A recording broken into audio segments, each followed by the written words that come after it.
മല്ലിക സാരാഭായി എന്തുകൊണ്ടാണ് ആദ്യം തന്നെ ഇതിനോട് പ്രതികരിച്ചതെന്ന് ആലോചിക്കണം. അവരൊരു സ്ത്രീയാണ്. അവർക്ക് ഈ ആശാ വർക്കർമാരുടെ ഇത്ര ദിവസമായിട്ട് നടന്നുകൊണ്ടിരിക്കുന്ന സമരത്തെക്കുറിച്ചിട്ടും അവരുടെ അവസ്ഥയെക്കുറിച്ചിട്ടും അതിനോടെടുക്കുന്ന സർക്കാരിൻ്റെ നിലപാട് ഇതല്ല വേണ്ടതെന്നുള്ളൊരു അഭിപ്രായം ഉണ്ടാവാം. അതിപ്പോൾ മല്ലിക സാരാഭായിക്ക് മാത്രമല്ല, ഒരുപാട് ഹൃദയമുള്ള മനുഷ്യർക്കൊക്കെ തോന്നുന്ന ഒരു കാര്യമാണ്. അപ്പോൾ അതിനോടുള്ള അവരുടെ ഒരു പ്രതികരണം അവർ ഇട്ടു. പക്ഷേ അവരുടെ നേർക്ക് ഉണ്ടായ ഒരു സംഗതി ദയനീയമാണ്, സങ്കടകരമാണ് എന്നുള്ളത് എനിക്ക് പറയാനുള്ളത്. കാരണം എന്താ വെച്ചാൽ അങ്ങനെ പറയേണ്ട കാര്യമില്ല. നമ്മളൊരു ജനാധിപത്യ രാജ്യത്ത് ജീവിക്കുന്ന ഏതൊരു മനുഷ്യർക്കും ഇത്തരത്തിലുള്ള സംഭവങ്ങളോട് പ്രതികരിക്കാനുള്ള അവകാശമുണ്ട്. അത് പ്രതികരിക്കുകയും വേണം. അങ്ങനെയാണ് ഉണർന്ന ഒരു മനസ്സിൻ്റെ ലക്ഷണമാണത്, പ്രതികരിക്കുക എന്നുള്ളത്. അപ്പോൾ അത് സർക്കാരിൻ്റെ ഭാഗത്തു നിന്നും അങ്ങനെ ഒരു നീക്കണ്ടായിട്ടൊന്നും എനിക്കറിയില്ല. ഞാൻ മല്ലിക സാരാഭായിയുടെ പോസ്റ്റ് വായിക്കാൻ എനിക്ക് പറ്റിയിട്ടില്ല. രണ്ടാമത്തെ പോസ്റ്റ്, ആദ്യത്തെ പോസ്റ്റ് ഞാൻ വായിച്ചിരുന്നു. വളരെ സന്തോഷം തോന്നുകയും ചെയ്തു. അത്തരത്തിൽ അനുഭാവമുള്ള മനുഷ്യർ തന്നെയാണ് നമ്മളിപ്പോൾ വിഭാവനം ചെയ്യുന്ന ഈ സിവിൽ സമൂഹം എന്ന് പറയുന്നതിൽ ഉണ്ടായി വരേണ്ടത്. അപ്പോൾ ഒരു സിവിൽ സമൂഹത്തിൻ്റെ പ്രതികരണമാണ് ഇപ്പോൾ നമ്മൾ ആശാസമരത്തിൽ കാണുന്നത്. ഇത് വളരെ അല്ലാതെ തീർച്ചയായിട്ടും അത് താഴേക്ക് പോവില്ല, ഉറപ്പായിട്ടുള്ള കാര്യമാണ്. ഒന്നുകിൽ സർക്കാർ ഈ സമരം അവസാനിപ്പിക്കുന്നവരെ, എത്രയോ സന്ദർഭങ്ങളുണ്ടായിരുന്നു സർക്കാരിന് ഇത് അവസാനിപ്പിക്കാൻ വേണ്ടിയിട്ട്, എത്രയോ സന്ദർഭങ്ങൾ. അത് ഇത്രയും ദിവസത്തോടെ ഇപ്പോൾ ഒരു 90 ദിവസത്തേക്ക് അടുക്കാൻ പോവുകയാണ്. അത്രയും ദിവസത്തോളം നീട്ടിപ്പിടിക്കുകയും ഇതിനോട് എന്തെങ്കിലും ഒരു പ്രതികരണം ഉണ്ടാവുന്നവരോടൊക്കെ ശത്രുതാപരമായ നിലപാടെടുക്കുകയും ചെയ്യുന്നത് വളരെ സങ്കടകരമായിട്ടുള്ള ഒരു കാര്യമാണ്. തന്നെയുമല്ല, സർക്കാർ ഒന്നുകിൽ ഈ സമരത്തിന് ആശമാരുടെ ആവശ്യങ്ങൾ പരിഗണിച്ചുകൊണ്ട് സർക്കാർ ഇടപെട്ട് ഈ സമരം അവസാനിപ്പിക്കണം. അതല്ല എങ്കിൽ ആശമാർ അവരുടെ സമരം പിൻനിർത്തി പോകണം. ഇത് രണ്ടിലൊന്നും സംഭവിക്കുന്നവരെ സിവിൽ സമൂഹത്തിൻ്റെ ബാധ്യതയാണ് അവരെ ഹെൽപ്പ് ചെയ്യുക എന്നുള്ളത്.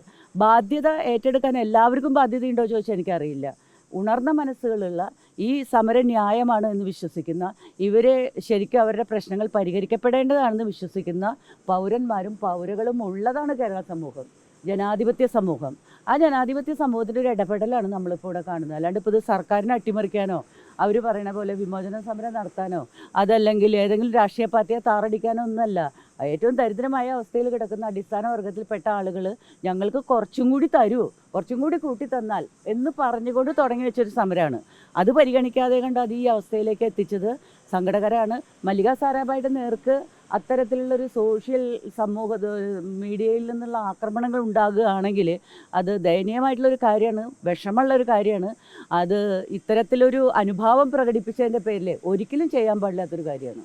സർക്കാരിൻ്റെ ഭാഗത്തു നിന്ന് ഒരു ഇതിൽ ഇടപെടുന്നതിലൊരു വിലക്കുണ്ടായി എന്നുള്ള സൂചനകളാണ് ആ പോസ്റ്റിൽ കാണുന്നത്.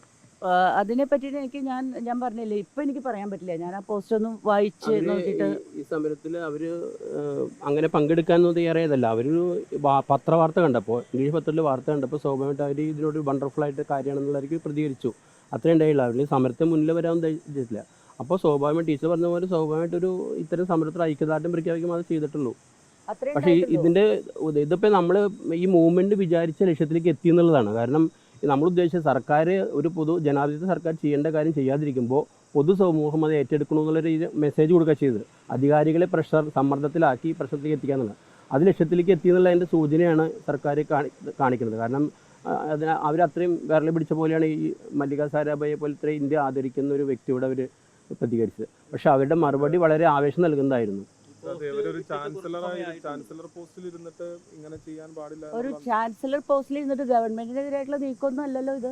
സമരം ചെയ്യുന്ന പാവപ്പെട്ട സ്ത്രീ തൊഴിലാളികളോട് അനുഭാവം പ്രകടിപ്പിച്ചുകൊണ്ട് അവരൊരു പോസ്റ്റ് ഇട്ടു.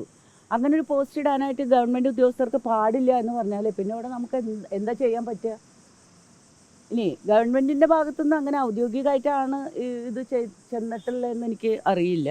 ഔദ്യോഗികമായിട്ട് ഗവൺമെന്റ് ആ രീതിയിൽ വൈസ് ചാൻസലർ എന്നുള്ള രീതിയിൽ മല്ലിക സാരാഭായി, നിങ്ങൾ പറഞ്ഞ അറിവ് എനിക്കിപ്പോൾ ഉള്ളൂ.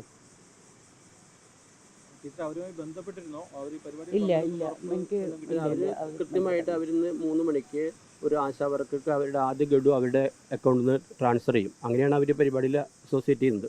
അങ്ങനെയാണ് അവർ അസോസിയേറ്റ് ചെയ്യാന്ന് പറഞ്ഞിരുന്നത്. ഓൺലൈനായിട്ട് അവരത് ചെയ്യും. അങ്ങനെയാണ്, അല്ലാതെ ഇല്ല. അവർ ആശാ വർക്കറുടെ നമ്പർ വരെ വാങ്ങി വെച്ചിട്ടുണ്ട്. ആദ്യമായി കൈമാറേണ്ട അക്കൗണ്ട് നമ്പർ ഓൺലൈൻ ട്രാൻസ്ഫർ മേടിച്ചിട്ടുണ്ട്. ഇല്ല, അവർ മെസ്സേജ് അയച്ചിട്ടുണ്ട്, അതോട് വായിക്കും, അത്രയേ ഉള്ളൂ. നമ്മൾ അത്ര വലിയ സംവിധാനം നമ്മൾ ആലോചിച്ചിട്ടില്ല. ഇവിടെ TV ഒന്നും വെച്ച് ആലോചിച്ചിട്ടില്ല. ചെറിയൊരു അതെ. ചെറിയൊരു ഒത്തുചേരല ഉദ്ദേശിച്ചിട്ടില്ല. പക്ഷേ അത് അവർ കൂടുതൽ ഇങ്ങനെയുള്ളൊരു സാഹചര്യം വന്നപ്പോഴാണ് ഇത്രയും കൂടുതലൊരു ഇതായത്. വിവാദങ്ങളുടെ പശ്ചാത്തലത്തിൽ ഒരു മാറ്റവും പറഞ്ഞിട്ടില്ല. ഇല്ല, അവർ വളരെ സ്റ്റേണായിട്ട് അതിൽ വിവാദം ഉണ്ടാക്കേണ്ട കാര്യം എന്താണെന്ന് എനിക്ക് മനസ്സിലാകാത്തത്. ഒരു ഹൃദയാലുവായിട്ടുള്ള ഒരു സ്ത്രീ അവരെ ഒരു ഔദ്യോഗിക സ്ഥാനത്ത് ഇരിക്കുന്നു, ശരി തന്നെ. പക്ഷെ ഇവരോട് അനുഭാവം പ്രകടിപ്പിച്ചുകൊണ്ട് ഒരു മെസ്സേജ് ഇട്ടാൽ അത് അത്ര വലിയ വിവാദമാക്കേണ്ടത് എന്തിനാണിത് വിവാദമാക്കി മാറ്റുന്നത്? വിവാദമാക്കിയത് കൊണ്ട് ഈ സമരം ഇല്ലാണ്ടാവോ?